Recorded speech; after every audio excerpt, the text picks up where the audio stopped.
This is a 2010 Dodge Charger. We're going to be replacing the lower control arm with ball joint. This is a worn out ball joint. As you can see, it has a lot of play. This is where we're getting all the knocking noise. This is the new lower control arm.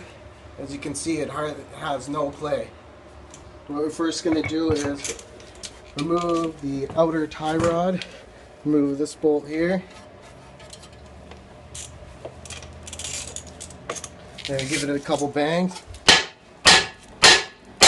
The ball joint falls out. Then we remove the bolt, the lower nut on the lower control arm.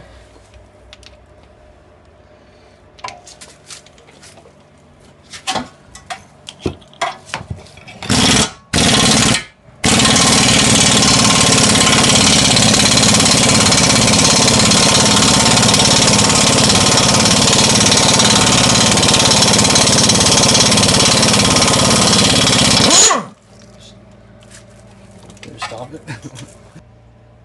We're going to use this tool here to remove the ball joint, the lower control arm ball joint from the knuckle.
And then the lower ball joint moves right out there.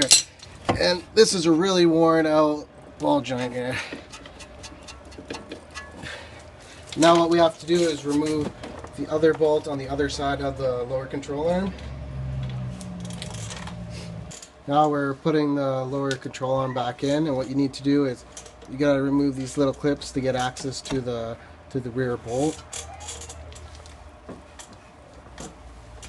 And all we need to do is first put the lower control arm back into place, and then we put the outer tie rod into place too.